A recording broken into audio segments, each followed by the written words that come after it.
आमतौर पे मैं कहीं जाता हूँ तो पहली 4-5 लाइन इंग्लिश में बोल देता हूँ ताकि लोगों को ये समझ में आ जाए कि इसको इंग्लिश आती है, पर ये अपनी मर्ज़ी से हिंदी बोल रहा है। क्योंकि हम सीधे हिंदी में शुरू करते हैं तो आदमी हल्के में ले लेता है कई बार, पर क्योंकि मेरा माध्यम हिंदी है और मैं हिंदी में खबरें पढ़ता हूँ, तो मुझे लगता है कि हिंदुस्तान में रहते हुए तो कम से कम हिंदी में अच्छे से बात की ही जा सकती है। मुझे जब यहाँ से फ़ोन आया कि आपको आना है, हम एक टेड टॉक कर रहे हैं, 18 मिनट में आपको अपनी बात रखनी है, तो मुझे बड़ा अच्छा लगा। क्योंकि 30 मिनट के न्यूज़ बुलेटिन में मुझे 18 मिनट मिलते हैं, 12 मिनट विज्ञापन चलता है। तो मैंने कहा चलो कोई बात नहीं, ये होम टफ है, आराम से खेला जा सकता है, 18 मिनट तो मैं अच्छे से हैंडल कर सकता हूँ, तो मैं आ जाऊँगा। फिर मैंने पूछा टॉपिक क्या होगा, तो मुझसे कहा गया कि आपको अपना अनुभव शेयर करना है कि आप जहाँ आज हैं कैसे आए, क्या सोच के आए, उस रास्ते पे आपने क्या क्या दिक्कतें फील की, ताकि जो हमारे साथ बाकी सारे स्टूडेंट्स सुनने वाले हैं आपको, वो उससे कुछ फ़ायदा उठा सकें। तो मेरे मन में आया मैं उनको कैसे बताऊंगा कि मैं एक्सीडेंटली जर्नलिस्ट बन गया बनने तो मैं घर से कुछ और निकला था।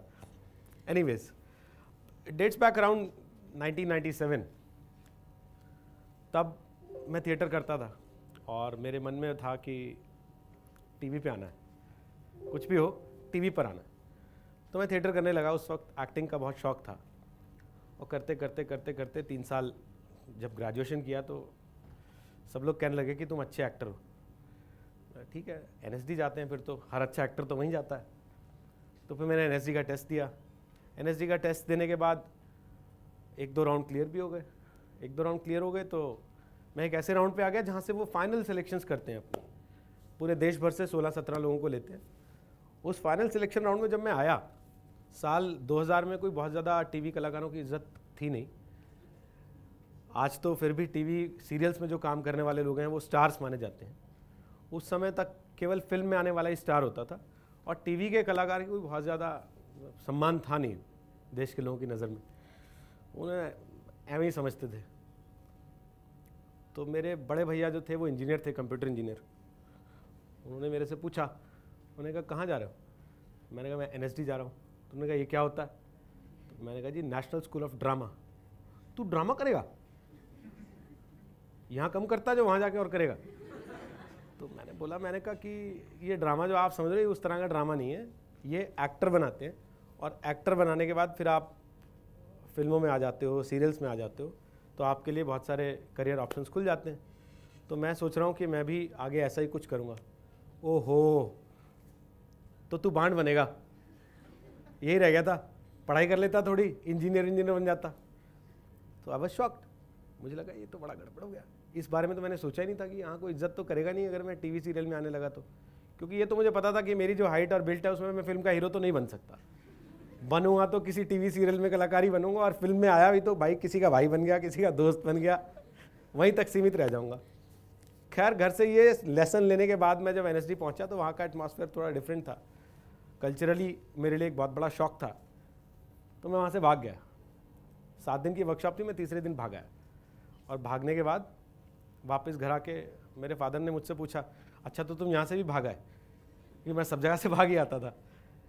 तो उन्होंने कहा कुछ तय किया है, क्या करना चाहते हो जीवन में?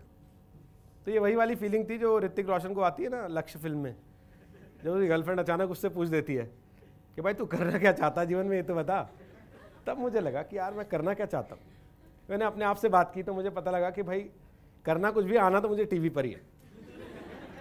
करना मुझे कुछ ऐसा ही है जिसमें सब लोग मुझे जानते हो, तो वो कैसे करूँगा? फिर मैंने इधर उधर दिमाग दौड़ाया, तो फिर मैंने देखा कि अच्छा जर्नलिज्म, मास कम्युनिकेशन के एवेन्यूज़ हैं और लोग उसमें ज़्यादा जाते नहीं।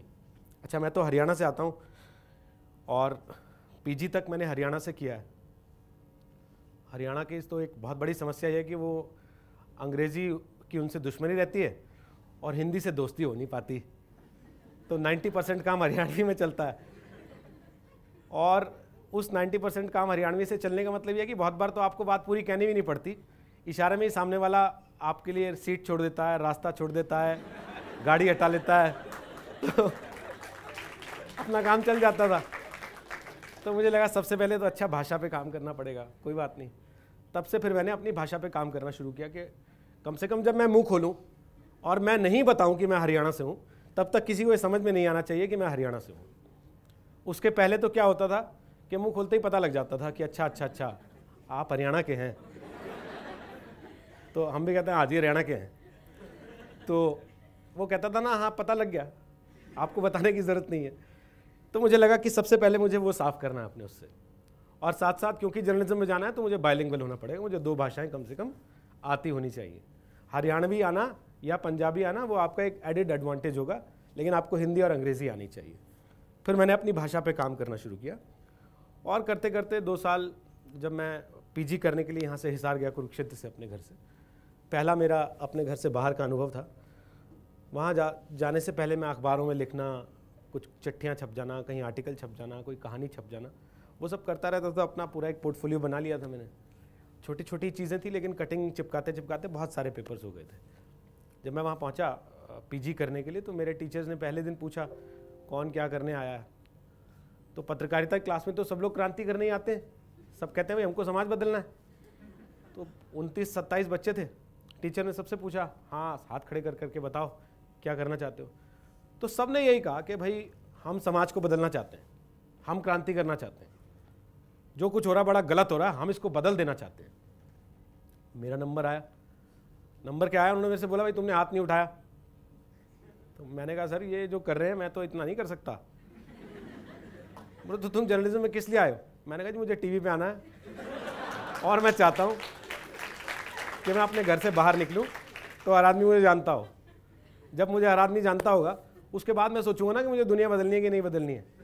पहले मैं अपनी दुनिया तो सेट कर लूँ, दुनिया बदलने पहले चल पड़ा। तो उन्होंने मुझे बड़ी शाबाशी दी। उन्होंने कहा यार तुम कम से कम ईमानदारी से तो कर रहे हो, एक्सीडेंटल जर्नलिस्ट हो कि सोच के आए हो? मैंने कहा सर हूँ तो एक्सीडेंटल, लेकिन वो एक्सीडेंट 2 साल पहले हो गया था। तब मैंने डिसाइड कर लिया था कि अल्टीमेटली अब तो मुझे जर्नलिज्म में ही जाना। फिर उन्होंने मेरा पोर्टफोलियो देखा तो मेरे एक टीचर ने कहा तुम आए क्या कर रहे हो, तुमको तो जाके नौकरी कर लेनी चाहिए कहीं, 2 साल खराब करोगे अपने यहाँ पे बैठ के, क्योंकि हम तो वही पढ़ाएंगे जो तुम कर रहे हो ऑलरेडी। तो मैंने कहा सर मैं क्या करूँ? उन्होंने कहा लुक फॉर एवेन्यूज़। मैंने जाके रेडियो में ऑडिशन दिया और मैंने रेडियो में काम करना शुरू कर दिया।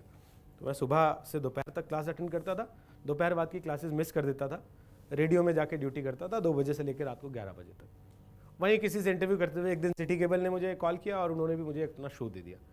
तो 1.5 साल जब तक मैं वहाँ पढ़ा, मैं साथ साथ ठीक ठाक पैसे कमा लेता था, अपना घर परिवार चलाने लायक पैसा बना लेता था। उसके बाद ये लगने लगा कि अच्छा सब लोग तो स्टार की तरह ट्रीट करते थे, क्योंकि शाम 6 बजे गर्ल्स हॉस्टल के दरवाजे बंद होने के बाद वहाँ FM चल जाता था। सब लड़के जो मुझे फ़ोन करके बोलते थे मोबाइल पे कि उसके नाम से मेरी तरफ से गाना चला देना, मैं चला देता था। तो वहाँ दोनों हॉस्टल्स में फुल टाइम शाम को 6 बजे के बाद FM चलता था और मेरा शो चलता रहता था। सो मुझे जो स्टारडम मिल रहा था, मुझे लगा कि यही तो चाहिए था, यही तो करने आए थे अपन इधर। लेकिन फिर मैंने एक दिन सोचा कि भाई यही इतना ही था क्या? ये तो 2 हॉस्टल के बाहर के अलावा कोई जानता ही नहीं अपने को, कैंपस से बाहर निकलते हैं तो किसी को मालूम ही नहीं कौन है ये। अच्छा सिटी केबल पे शो आ रहा था तो 2-4 कहीं किसी ने, आप किसी दुकान पे आप खाना खाने चले गए तो उसने पूछ दिया अच्छा आप तो वही है ना, या कहीं आप कुछ सामान खरीदने चले गए, अरे अरे भाई साहब आप तो वही है ना। तो मैं सोचता था कि नहीं नहीं यार ये नहीं, अपना थोड़ा मामला इससे बड़ा होना चाहिए था, ये स्टक हो गया है, थोड़ा कुछ और सोचना पड़ेगा। Then I moved out of that place. I came out for internship in Delhi. एक चैनल ETV नेटवर्क था, मैंने वहाँ इंटर्नशिप किया। उन्होंने मेरे से कहा कि आप ज्वाइन करेंगे? मैंने कहा सर मुझे कोई आपत्ति नहीं है, लेकिन मेरा 1 सेमेस्टर भी बचा हुआ। तो उन्होंने कहा देखो नौकरी तो 1 सेमेस्टर देख के आएगी नहीं, नौकरी तो अभी आई है, तुम्हें करनी है तो कर लो, नहीं तो जाओ अपना 1 सेमेस्टर पूरा करो। तो मैं अपने टीचर्स से बात की, उन्होंने कहा कि अल्टीमेटली डिग्री किस लिए कर रहे हो? मैंने कहा सर नौकरी के लिए। वो नौकरी मिल रही है ना? मैंने कहा तो डिग्री जूनियर बैच के साथ कर लेना, 1 सेशन ही तो छूटेगा, वो एग्ज़ाम बाद में दे देना। मुझे लगा इतना सपोर्ट है तो फिर क्या दिक्कत है, मैं एग्ज़ाम देने आ जाऊँगा। और फिर मैं चला गया यहाँ से दिल्ली, मैंने ज्वाइन कर लिया एज अ रिपोर्टर। और 4-5वें दिन ही मुझे एहसास हुआ कि जितना मैं सोचता हूँ, जितना हमें घर बैठ के टीवी देख के लगता है स्टारडम ये वो, उतना आसान है नहीं। एक पत्रकार को एक फौजी का जीवन जीना पड़ता है, 24 घंटे उसको एक डॉक्टर की तरह अपने टोज़ पे रहना पड़ता है। किसी भी समय उसके पास कॉल आता है, किसी भी समय उसके पास खबर आ जाती है, किसी भी समय उसके पास कोई आदमी आ जाता है कि मैं मुसीबत में हूँ। आजकल तो ऐसे भी लोग फ़ोन कर देते हैं जी हमारी बाहर वाली नाली में पानी रुक गया है और ये हमारे पड़ोसी जो है इन्होंने गाय पाल रखी है, गोबर डालते रहते हैं उसमें, हमने कई बार शिकायत कर ली, इनका आप कवर करवाओ जी। और अगर आप नहीं करो तो वो फोटो खींच के ट्विटर पे डालते हैं और ये लिखते हैं रोहित सरदाना को मैंने 7-8 बार कॉल किया जी, इन्होंने कोई ध्यान नहीं दिया। भाई ना तो मैं MCD का पार्षद हूँ, ना मैं तुम्हारे यहाँ का विधायक हूँ, ना मैं सांसद हूँ, और होता भी तो पार्षद होने के नाते तो मेरी वो जिम्मेदारी बनती थी, पत्रकार होने के नाते मेरी वो जिम्मेदारी बनती है क्या? और अगर आप उससे पूछ दो कि भाई ये मेरा काम है क्या, बोला अच्छा टीवी पे तो तू बड़ा स्वच्छ भारत बताता है, यहाँ मैं तेरे को बता रहा हूँ करवाने के लिए, तो तू कह रहा मेरा काम नहीं है। सो आप समझ रहे हैं कि हमारा दायरा कितना बड़ा हो जाता है। आप सड़क पे जा रहे हैं, अचानक आपके सामने कुछ हो गया, आप उसको नज़रअंदाज करके बढ़ नहीं सकते, क्योंकि वो न्यूज़ फॉर न्यूज़ आपके पास है। आपको पता है कि एक गाड़ी अगर खराब हो गई है, उसमें से धुआं निकल रहा है, हो सकता है आप 5 मिनट बाद आगे चले जाओ तो आपको कोई वीडियो भेज रहा हो कि चलती सड़क पे एक गाड़ी में आग लग गई, उसमें 4 लोग जिंदा जल के मर गए क्योंकि उसका ताला नहीं खुला। तो आपका मन करता है आप रुको, किसी भी चीज़ को ऐसे मिस नहीं कर दो, किसी भी चीज़ को ऐसे नज़रअंदाज नहीं कर दो, किसी भी चीज़ को ऐसे ख़त्म नहीं हो जाने दो। आपको वहाँ देखना पड़ता है, रुकना पड़ता है, समझना पड़ता है, कन्वे करना पड़ता है आगे। 50 तरह के लोग आजकल हमारे पास ट्वीट करते हैं। कोई कहता है जी ससुराल वाले परेशान कर रहे हैं मेरी बहन को, कोई कहता है कि साहब स्कूल वाले जो हैं वो तनख्वाह नहीं दे रहे जी टाइम पे, कोई कहता है जी मैं सरकारी दफ्तर में क्लर्क हूँ, वहाँ रिश्वत के केस में मुझे ज़बरदस्ती फंसा दिया गया है क्योंकि मेरे ऊपर वाला अफसर रिश्वत लेता था, मैं नहीं ले रहा था, तो मेरी नौकरी को फंसा दिया गया है। ऐसे हज़ारों लोग हमारे पास आके कॉल करते हैं, और आप यकीन मानो हम किसी को मना नहीं कर सकते। हम किसी को ये नहीं कह सकते भाई मेरा काम थोड़ी है, मेरे पास क्यों आ रहा है। हमें सबको उसी तरीके से एंटरटेन करना पड़ता है जैसे पुलिस वाला नहीं करता। हमें सबको वैसे एंटरटेन करना पड़ता है जैसे वो एक्चुअल दफ्तर एंटरटेन नहीं करता जहाँ जाके उसकी शिकायत दर्ज होनी होती है। हमें उन सब के जीवन का उतना हिस्सा बनना पड़ता है जितना कि शायद हम अपने परिवार वालों को उनके जीवन में नहीं बन पाते, दे पाते समय, लेकिन उनके साथ हमें वो करना पड़ता है। क्या हुआ कि जब ये चीज़ समझ में आई तब मुझे लगा कि अच्छा ठीक है, यही अपना रास्ता है, अब अपने को इसी पे चलना है। तो जैसे ही मन में क्रांति का विचार आया तो बॉस ने रोक दिया, कहा हेलो नौकरी करने आयो ना, ज़्यादा क्रांति करने की जरूरत नहीं है यहाँ पे। तो आई वाज शॉक्ड, मुझे लगा रे जब मैं कहता था कि नौकरी करनी है तो मेरे साथ के सब लोग बोलते थे क्रांति करनी है। अब नौकरी मिल गई, मैं सोच रहा हूँ क्रांति कर लूँ, तो ये कह रहा भाई चुपचाप अपनी नौकरी कर ले, ज़्यादा क्रांति के चक्कर में मत पड़। लेकिन अपना क्रांतिकारी जाग गया था, तो 1 हफ्ते 10 दिन के बाद मेरा ट्रांसफ़र हो गया। मुझे कहा गया कि हैदराबाद चले जाओ। मुझसे कहा गया कि जाओ तुम हैदराबाद चले जाओ, हैदराबाद में हेड ऑफिस है, वहाँ तुम्हें एंकरिंग की ट्रेनिंग देंगे, तुम अच्छे दिखते हो और तुम्हारा ठीक ठाक है आउटलुक, तो तुम्हें एंकर बनाएंगे। मुझे लगा बढ़िया है, अपन तो वैसे ही 24 घंटे टीवी पे आएंगे इससे, तो ठीक है। मैंने कहा सर मैं चला जाता हूँ। मैं वहाँ चला गया तो पहले दिन जिसने मेरा ऑडिशन लिया he was a south Indian, उसको हिंदी नहीं आती थी और हिंदी में मेरा ऑडिशन था। मैंने हिंदी में ऑडिशन दिया। मैं आकाशवाणी से अप्रूव्ड आर्टिस्ट था, थिएटर करता था आकाशवाणी के लिए। और वहाँ पे जब मेरा ऑडिशन हुआ उसके बाद मुझे बताया गया कि sorry we can not put you on air. I said why? आपका उच्चारण में बहुत दोष है। मैंने कहा भाई साहब क्या आप बात कर रहे हो आप? No no you belong to Haryana. I said yes. Haryana का लोग कैसा हिंदी बोलेगा? आपका तो बीजेपी यू सेड ना, बी में प्रॉब्लम आपका। मैंने कहा सर आप पहले आदमी हो जो मुझे बता रहे हो, इससे पहले कितना ऑडिशन दिया आप? मैंने कहा सर ऑडिशन तो पहले नहीं दिया। फिर जाओ काम करो। अब मैं वहाँ उस भीड़ का हिस्सा बन गया। तो भीड़ का हिस्सा बनने का मुझे शौक नहीं था। I called up my father. मैंने कहा कि मेरा टिकट करा दो, मैं परसों वापस आ रहा हूँ। तुमने कहा अच्छा यहाँ से भी भागोगे? तो मैंने कहा जी ये तो मुझे वीटी एडिटर बना देना चाहते हैं, कोई प्लान ही नहीं है इनका। तो बोले प्लान उनको थोड़ी करना है, प्लान तो तुमको करना है। तो अब भी अगर भागाओगे तो कहाँ तक भागते रहोगे? फिर मैं रुका थोड़ा सा, मैंने अपने को समय दिया। मुझे लगा ठीक है चलो जो ये सिखा रहे हैं वो तो सीख लें, बाकी चीज़ें बाद में देखी जाएंगी। So I started working as a VT editor. जो आप ये शूट कर रहे हैं, एक आदमी इसको एयर करने से पहले एडिट करेगा बैठ के, तो वो एडिटिंग का काम वहाँ पे सीख रहा था। मैंने सीखना शुरू किया। और आपको बता दूँ फिल्मों के एडिटर्स, सीरियल्स के एडिटर्स जो आज काम करते हैं वो घंटों के हिसाब से चार्ज करते हैं। वो 8 घंटे की शिफ्ट, 3 घंटे की शिफ्ट, 5 घंटे की शिफ्ट, यानी कि आवरली बेसिस पे वो चार्ज करते हैं। इतना कॉस्टली अफेयर है वो, अगर आप अच्छे एडिटर हैं तो मुझे लगा अच्छा ठीक है, अगर मुझे एडिटर ही बनना है तो फिर ठीक है, अच्छा एडिटर बन जाते हैं। वहाँ जापानीज़ एक टीम आती थी, नया नया सॉफ्टवेयर था, हिंदुस्तान में वो टेक्नोलॉजी थी नहीं, वो सिखा रहे थे और मैं सीख रहा हूँ। घर बार मेरा वहाँ पे था नहीं कोई, तो मैं पड़े रहता था ऑफिस में। 8 घंटे अपनी नौकरी करता था, 8 घंटे उन लोगों के साथ रहता था और अपना सीखते रहता था। 5-1 महीने के बाद उन लोगों ने नमस्ते किया, उन्होंने कहा भाई हमारी तरफ से ट्रेनिंग खत्म, और वो अपना चले गए। जाने से पहले मैंने उनसे पूरे सॉफ्टवेयर के जितने भी सपोर्टिंग डॉक्यूमेंट्स, जितनी उसकी थियोरी थी उस सॉफ्टवेयर की, वो मैंने उनसे कॉपीज़ लेके फोटोकॉपी करके अपने पास रख ली कि ठीक है मुझे कभी कोई दिक्कत आएगी, कहीं ज़रूरत पड़ेगी तो this will work as a help book for me. और मैं अपना सेटल हो गया। अचानक उसके बाद गुजरात का इलेक्शन आया और मुझसे कहा गया कि गुजरात के इलेक्शन की स्टोरीज़ आपको एडिट करनी है। गुजरात से फीड आती थी, गुजराती में आती थी। मैं हिंदी चैनल्स को सपोर्ट करता था, तो मुझे पहले उसको ट्रांसलेट करना था, तो मैंने हिंदी से ट्रांसलेट करने के लिए थोड़ी बहुत काम चलाओ गुजराती सीखी। और जो चैनल था उसके 11 चैनल्स थे, 4 हिंदी 7 रीजनल लैंग्वेजेस के। उनका एक ड्रीम था कि रात 9 बजे जब वो नेशनल बुलेटिन चलाएं अपना, 11 के 11 चैनल्स पे एक जैसी तस्वीर, एक स्टोरी एक साथ चलती हुई दिखाई दे। वो पिछले 2 साल 1.5 साल में नहीं कर पाए थे।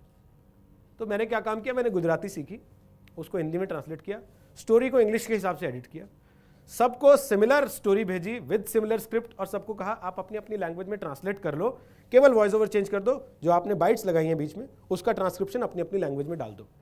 तो इसका ड्यूरेशन, इसका टाइम लिमिट, इसका पूरा प्लान वही रहेगा जो कि हिंदी के चैनल पर रहेगा। तो आप सब चैनल अपनी अपनी लैंग्वेज में सेम टाइम पे सेम स्टोरी एक साथ हिट कर सकोगे। They said okay, is it possible? I said yes it is. मेरे को लगता है मैं कर दूंगा। आप मेरे को हर चैनल से अपनी अपनी लैंग्वेज का एक आदमी दे दो एक दिन, लेट्स डू इट। तो हमने पहले दिन किया, उसमें 5, 7, 10 सेकंड का डिफरेंस आया, लेकिन हो गया। उनको उम्मीद बंधी कि ये कर देगा। दूसरे दिन किया, तीसरे दिन किया, चौथे दिन सारे 11 के 11 चैनल्स पे एक साथ एक स्टोरी एक साथ हिट की, and it was a hit. तो माई बॉसेस वर वेरी हैप्पी। उनको लगा कि ये तो कमाल हो गया, इतने बड़े बड़े प्रोफेशनल्स नहीं कर पाए थे, इसने कर दिया। तो मेरे बॉस मुझे बाहर लेके गए, उन्होंने कहा आओ तुम्हें चाय पिलाता हूँ, आज तुमने कमाल कर दिया है, जो 2 साल में नहीं कर पाया वो तुमने कर दिखाया, ऐसा वैसा। बाहर गए, उन्होंने मुझे चाय ऑफ़र की, और मैंने उनसे बोला, मैंने कहा सर ये तो ठीक है, मैं कल से आ नहीं पाऊँगा। उन्होंने कहा क्यों? मैंने कहा सर मेरे एग्ज़ाम्स हैं और मैं जा रहा हूँ। बोले ये क्या बात कर दी तुमने, अभी तो गुजरात के इलेक्शन में 25 दिन पड़े हैं और हम तो सोच रहे थे 25 दिन हमारा ऐसे चलेगा। मैंने कहा सर चल जाता, लेकिन मेरे एग्ज़ाम्स हैं, मैं क्या करूँ, और मेरे एग्ज़ाम भी 20-22 दिन बाद हैं, तो मुझे थोड़ी पढ़ाई भी करनी पड़ेगी पहले जाके। उन्होंने कहा छोड़ नहीं सकते। मैंने कहा सर छोड़ देता अगर मैं एंकरिंग कर रहा होता, जैसा कुछ होता तो। लेकिन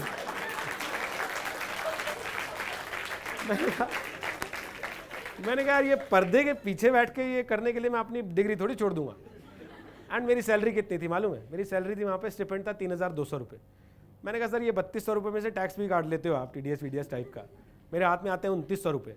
5500 रुपये मैं अपने पापा से लेता हूँ सर्वाइव करने के लिए यहाँ पे। इससे अच्छा था मैं वहाँ हिसार में रहता था, 15-18 हज़ार रुपये कमा लेता था, दोस्तों को भी उधार दे देता था। यहाँ तो मांग के काम चलाना पड़ रहा है। तो मैंने कहा बॉस मैं जा रहा हूँ।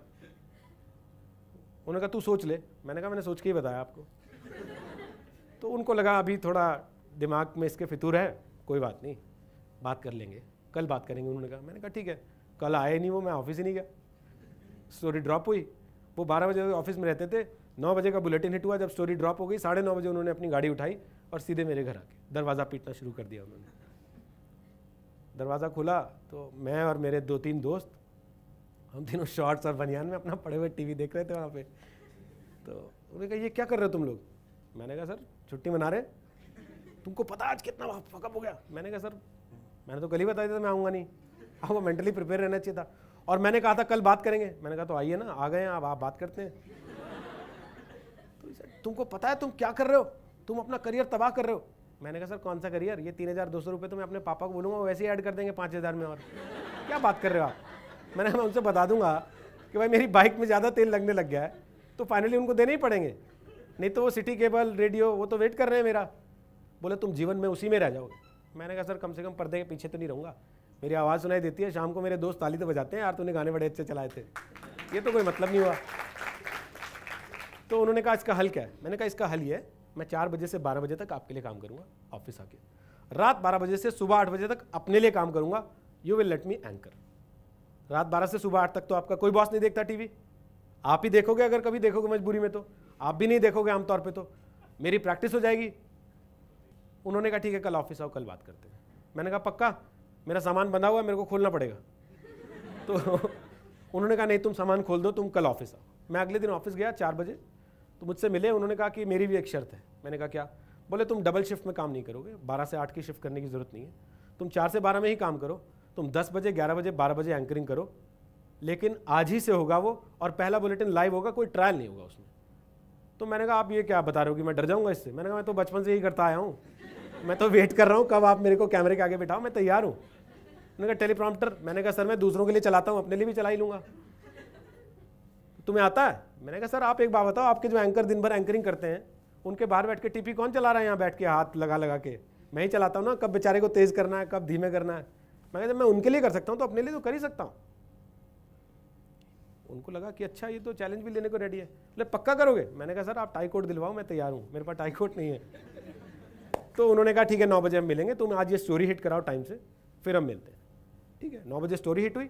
उसके बाद वो मेरे पास खुद आए, उन्होंने कहा कि यार ये रहा कोट, ये रही टाई, ये रही शर्ट, ये पहनो, मेकअप कराओ और आज से तुमको पहला बुलेटिन 10 बजे से एंकर करना है। 5 मिनट का वो केवल एक कैप्सूल था, मैंने कर दिया। जब मैंने कर दिया और बाहर निकला मैं आके, तो ही वॉज लाइक यार तुमको तो आता है काम। मैंने कहा तो मैं 6 महीने से और क्या झूठ बोल रहा था आप लोगों से। मैंने कहा भाई आप 6 महीने से अपना नुकसान करा रहे थे, मेरा थोड़ी करा रहे थे, मैंने तो कुछ नया सीखा ही है।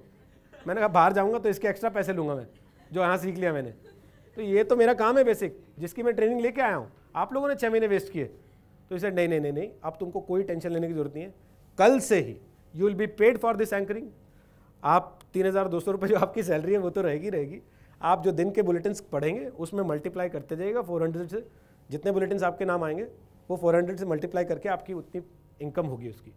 एंड यू बिलीव मी, जब मैंने लास्ट वहाँ से नौकरी छोड़ी करीब 1 साल के बाद, मैंने लास्ट सैलरी बिल जो उनको बना के दिया था that was 72,000 rupees for a month, और उसमें शायद मैंने 6 या 8 दिन की छुट्टी भी की होगी। So for 22 days I made this much money and I gave my self this confidence कि भाई मैं कर सकता हूं, अब मुझे आता है, अब मैं रेडी हूं बाहर जाके दुनिया को फेस करने के लिए। आमतौर पे हम क्या करते हैं, आमतौर पे हम ये करते हैं, जैसे ही उन्होंने मुझे वीडियो एडिटिंग में डाला था मैंने सोच लिया था कि यार मैं ये करने के लिए थोड़ी बनाऊं, मैं तो यहाँ से जा रहा हूँ, मैं नहीं करूँगा ये काम, मेरे लिए नहीं है, मैं पर्दे के पीछे क्यों रहूँ, मैं तो पर्दे के सामने आना चाहता हूँ। अगर मैं वो सोच के छोड़ के निकल आया होता तो क्या आज मैं पर्दे के सामने होता? शायद नहीं होता। और शायद होता भी तो क्या मैं उस जगह पे होता जहां मैं आज हूं? शायद नहीं होता, उससे थोड़ा पीछे होता, हो सकता है अभी भी स्ट्रगल कर रहा होता अपने को प्रूव करने के लिए। लेकिन वो अपॉर्चुनिटी मैंने मिस नहीं की, सिर्फ इसलिए कि एक अपॉर्चुनिटी से ही दूसरी अपॉर्चुनिटी का रास्ता खुलता है। आमतौर पे हम क्या करते हैं, हमको क्रिकेट टीम में जाना है, हम बनना चाहते हैं भाई ओपनर बैट्समैन, वो कहता है मेरे पास तो नंबर 6 पे जगह है, आप कहते हो नहीं नहीं नहीं नहीं मैं तो ओपनर हूँ, 6 पे तो तू मुझे बर्बाद कर देगा। तो वो कहता है ठीक है भाई तू बाहर बैठ के बर्बाद हो। बाहर बैठ के बर्बाद होने से अच्छा नहीं है कि टीम में होकर बर्बाद हो आप। भाई आप 6 पे अगर अच्छा खेल जाओगे किसी दिन तो उसको कॉन्फिडेंस आएगा आपके ऊपर, कप्तान को, फिर वो आपको कहेगा अच्छा अगली बार नंबर 3 पे आ जाए यार तू। जब आप 3 पे अच्छा खेल जाओगे तब उसको कॉन्फिडेंस होगा आपके ऊपर, तब वो आपसे कहेगा कि यार तू ओपन करेगा क्या, उसी दिन का तो आप वेट कर रहे हो। हम आमतौर पे क्या करते हैं, हम इसी चक्कर में रह जाते हैं कि यार मेरे को 6ठे नंबर पे खेलने के लिए बुला रहा है, मैं तो ओपनर बैट्समैन हूं, जब कोई मुझे ओपनर के तौर पे बुलाएगा मैं तो उसी दिन टीम में जाऊंगा। लोग आते जाते हैं, टीम में उनकी जगह बनती जाती है, वो ओपनर भी बनते जाते हैं, वो थर्ड मैन भी बनते जाते हैं, लास्ट मैन भी बनते जाते हैं, कप्तान भी बन जाते हैं। हम बाहर बैठ के टीवी पे मैच ही देखते रह जाते हैं, सोचते रह जाते हैं कि मेरी भी जगह होती वहाँ पर। यहाँ पे हम मिस कर देते हैं। When I moved on to Zee News in 2004, मैं सारी तरह की एंकरिंग करता था, कोई ऐसी मेरी स्पेशलाइजेशन तो थी नहीं। तो मेरे एक बॉस ने मुझसे कहा कि तुम्हारी क्या स्पेशलाइजेशन है? मैंने कहा सर मैं तो सब कर लेता हूँ। उन्होंने कहा भाई सब तो कर लेते हो, किसी चीज़ में मास्टरी तो होगी। मैं सर सब में मास्टरी है अपनी। तो उन्होंने कहा कि गुरु ऐसा है, सुनो आगे नहीं चल पाओगे इससे, कहीं मास्टरी बनानी होगी। मैंने कहा सर किस में बनेगी? बोले क्रिकेट में बनाओ। मैंने क्रिकेट का सीन ही देखा था तब तक, मैं तो अपने घर के बाहर क्रिकेट नहीं खेली थी आज तक कि बॉल तेज़ लग जाती थी, तो मैं घर के अंदर वाली क्रिकेट खेलता था केवल अपने भाई के साथ जितनी खेली थी। तो मुझे लगा क्रिकेट पे एंकरिंग करना, मैंने कहा यार अच्छा चलो मैं सोचता हूँ, कोई बात नहीं। अभी उन्होंने मुझे ऑफर दिया ही था, उसके 2 दिन बाद अचानक से मेरे पास कॉल आया कि आज शाम को तुम्हें क्रिकेट का शो करना कपिल देव के साथ। Kapil Dev was the guest. अब उससे बड़ा तो आदमी था नहीं उस वक्त हिंदुस्तान की क्रिकेट में कपिल देव से। तो कपिल देव के साथ बैठ के क्रिकेट का शो करना, ऐसे आदमी को जिसको क्रिकेट का सीन ही आता हो, वो क्या करेगा? मुझे लगा आज तो हो गया, नौकरी खत्म। आज ये आधे घंटे के शो के बाद तुझसे बुला कहेंगे भैया ऐसा कुछ ना आता तुमको, तुम अपना वहीं करो, पर्दे के पीछे रहो, वीडियो एडिटिंग करो। तो मैं कैंटीन से खाना खा के निकल रहा था, अखबार एक उड़ता हुआ आया, पैर के पास पड़ा, मैंने उसे पाँव मारा तो वो उड़ के मेरे ऊपर ही आ गया। किसी ने ब्रेड पकड़ा, खाने के बाद फेंका होगा। तो उस पर रवि शास्त्री का कॉलम था, कायदे से 2-3 दिन पुराना ही अखबार था, और सबसे अच्छी बात हिंदी में था। तो वहाँ कैंटीन से न्यूज़ रूम तक जाते जाते मैंने पूरा पढ़ लिया, और पूरा पढ़ने के बाद मुझे लगा अच्छा तो मुझे काफ़ी कुछ पता है क्रिकेट के बारे में, इस पर तो मैं कर सकता हूँ। तो शाम का आधे घंटे का जो क्रिकेट का शो था मैंने वो पाजी के साथ बैठ के किया, जितनी बातें उसमें रवि शास्त्री ने लिखी थी वो सारी पेल दी मैंने उसके अंदर। और जब शो खत्म हुआ तो उन्होंने मेरे से कहा कि तू क्यों नहीं करता क्रिकेट, तुझे तो अच्छा खासा ज्ञान है क्रिकेट का। मैं अब उनसे क्या बोलता, मैंने कहा सर मैं क्या बोलूँ इसमें, आप बोलो इन लोगों से, आप बोलोगे तो हो सकता है ये मेरे से करवा लें, मेरे को तो कोई दिक्कत नहीं है करने में। तो बाहर निकलते ही उन्होंने मेरे बॉस से कहा, यार तू ऐसे मुंडे ने कराया करना, इसको बड़ा आता है क्रिकेट का यार, तेरे बाकी लोग तो मेरे से ही पूछते रहते हैं क्या पूछना है। तो हिंदुस्तान का सबसे बड़ा कप्तान आपकी पैरवी कर रहा है वहाँ पे खड़े होके, और आप सोच रहे हो कि यार मैंने गलत किया या सही किया। मेरे बॉस ने साथ ही बोल दिया, हाँ सर कल से इसी से करा देते हैं, सुन तू ही कर लेना कल से। तो अब मुझे लगा भाई अब तू फंस गया। बट मैंने घर जाते ही क्या कहा, मैंने घर जाते ही सारे पुराने अखबार निकाले जो 5, 7, 10 दिन के पड़े थे, सब में रवि शास्त्री के कॉलम काट काट के इधर रख लिए बेड साइड पे अपने, कि जब मौका मिले सोते जागते उठते बैठते टॉयलेट जाते नहाते खाते नाश्ता करते बस वही पढ़ लो, रवि शास्त्री का कॉलम पढ़ लो, रवि शास्त्री का कॉलम पढ़ लो, रवि शास्त्री का कॉलम पढ़ लो। फिर अपने एक दोस्त को बिठाया, मैंने कहा भाई तू मेरे को समझा दे ये थर्ड मैन क्या होता है, स्लिप क्या होती है, कवर क्या होता है, गली क्या होती है, मिडफील्ड क्या होता है, ऑन फील्ड क्या होता है, ऑफ साइड क्या होती है, वाइड क्या होती है, ये सारी चीज़ें तो मुझे समझा दे। उसने बाकायदे ग्राउंड बना के कागज़ पे सब चीज़ें मुझे समझाई सिखाई। और ये बात केवल उसको और मुझे ही पता थी कि जो आदमी टीवी पे रोज़ क्रिकेट का शो कर रहा है उसे ग्राउंड आज सिखा रहे हैं हम लोग कि कैसा होता है। पर मैंने वहाँ पे हौसला नहीं छोड़ा, वो रवि शास्त्री के कॉलम पढ़ पढ़ के ही 2 दिन 4 दिन 6 दिन 7 दिन 8 दिन 10 दिन मैंने 8 साल क्रिकेट के शोज़ किए, वर्ल्ड कप क्रिकेट कवर किया, दुनिया भर के देश घूम लिए क्रिकेट के, जहाँ जहाँ क्रिकेट मैच होते थे वहाँ कवर करने जाता था।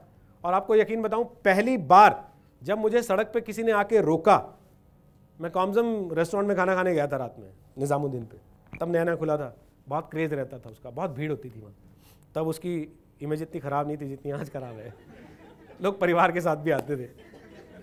तो मैं गया, वहाँ पे बैठा हुआ था मैं अपने दोस्तों के साथ 2-3, तो 3 लड़के आए आपकी एज के मेरे पास, 20-22 साल के। भैया आप रोहित सरदाना हैं? मैंने कहा हाँ बताइए। आप जी न्यूज़ पे क्रिकेट वाला प्रोग्राम करते हैं ना? मैंने कहा ये अपना क्रिकेट का शो करना सक्सेसफुल हो गया, आज पहली बार किसी ने जो है बाहर आके पहचान लिया है कि ये आदमी वही है जो टीवी पे आता है। आप सोचो, मैं जब अपने घर से निकला था तो मैं ये थॉट लेके निकला था कि भाई आप जब बाहर निकलो तो लोगों को आपको पहचानना चाहिए। तब वो 2006 में जाके 2007 में जाके मुझे लगा, 2008 में जाके, कि हाँ भाई अब उस दिशा में आपने बढ़ना शुरू कर दिया। अगर मैं पहले दिन उससे कह देता कि सर मेरा तो क्रिकेट में कोई ऐसा है नहीं इंटरेस्ट, मैंने कभी जीवन में क्रिकेट खेली नहीं, जैसा हम आमतौर पर करते हैं, कोई अपॉर्चुनिटी आती है हम उसको अपने उस पर टेस्ट करते हैं कि भाई हम इसके साथ कितने कंफर्टेबल हैं, और हम फाइनली उसको डिनाई या एक्सेप्ट कर लेते हैं। वहाँ पे आने के बाद वहाँ क्या होता है, वो अपॉर्चुनिटी जब हमारे हाथ से चली जाती है फिर हम बैठ के रोते हैं कि यार मौका आया था चला गया, किसी और को मिल जाता है, वो उसको एक्वायर कर लेता है, वो उस पर अपनी अचीवमेंट्स गेन करता है और फिर आपसे आगे बढ़ जाता है, आप वहीं के वहीं खड़े हुए देखते रह जाते हो। आप बाद में कहते हो, जैसे वो शाहरुख वाली फिल्म थी चक दे, तो बाद में कई हीरोज़ कह रहे थे हाँ वो मुझे रोल ऑफर हुआ था, मैं उस वक्त कर नहीं पाया क्योंकि मैं बिजी था। भाई शाहरुख खान ने कर लिया और चक दे इतिहास बन गई, है ना। दंगल आमिर खान ने कर लिया, वो इतिहास बन गई। ऐसी कितनी फिल्में आपको मिलेंगी जहाँ पे एक हीरो कर लेता है, वो इतिहास बना देता है, और बाकी के लोग बाद में आके कह रहे होते हैं एक्चुअली ऑफर तो मुझे ही की गई थी लेकिन मेरे पास टाइम नहीं था। भाई तब तेरे पास टाइम नहीं था, अब तेरा टाइम खराब हो गया इसी वजह से। आप लोगों को मेरा ये सुझाव है कि जीवन में जब भी कोई ऐसा मौका आता है, कोई अपॉर्चुनिटी आती है, कोई ऐसी चीज़ आती है जहाँ पे आप हो सकता है उस समय उसके मास्टर नहीं भी हो, उसको डिनाई मत करो, उसको धक्का मत मारो, उसको लात मत मारो, उसको पकड़ो, अपने आप को जज करो। अगर आज की तारीख में कहीं आपको लग रहा है कि आपके पास थोड़ी सी भी पॉसिबिलिटी है कि आप उसको जस्टिफाई कर सकते हो अपने आप को थोड़ा सा मॉडिफाई करके, तो उसको करना चाहिए, उसको छोड़ नहीं देना चाहिए। क्योंकि जब आप छोड़ दोगे तो वो किसी और के लिए हो जाएगी, और जब वो किसी और के लिए हो जाएगी तो आपका कंपटीशन आपसे वहाँ से आगे निकल जाएगा, आप उससे पीछे रह जाओगे। तो मैं आप लोगों को सिर्फ इतना ही आज ये कहना चाहता हूँ कि हम लोग बहुत सारी चीज़ों में, बहुत सारे मौके आते हैं जीवन में जहाँ हम बहुत छोटी छोटी बातों से कि अच्छा इसने ऐसा कह दिया, उसने वैसा कह दिया, इसने तो मेरे मन का नहीं कहा, मेरी मम्मी ने ऐसा बोल दिया, मेरे पापा ने ऐसा, हम उन चीज़ों को जाने देते हैं और फिर बाद में हम पछताते हैं। तो पछताने से बजाय बेहतर है उस समय उस चैलेंज को एक्सेप्ट कर लेना, उस चैलेंज को फेस करना, उस चैलेंज को टैकल करना और एक विनर की तरह आगे बढ़ जाना। जब आप एक छोटे से चैलेंज से भी जीत के आगे बढ़ते हो ना, तो अगले चैलेंज के लिए आपका कॉन्फिडेंस 100% बढ़ जाता है। फिर सामने कोई बड़ा चैलेंज भी आता है तो आपको लगता है कि ठीक है, जब मैंने वो कर लिया था तो ये क्या चीज़ है, मैं ये भी कर ही लूँगा। और जब आप ये सोचते हो ना कि मैं ये भी कर ही लूँगा, तो फिर आप कर लेते हो। फिर कितनी भी दिक्कतें आए, फिर कोई आपको रोक नहीं सकता। और इसी के साथ धन्यवाद, मेरी शुभकामनाएं आप सबके साथ।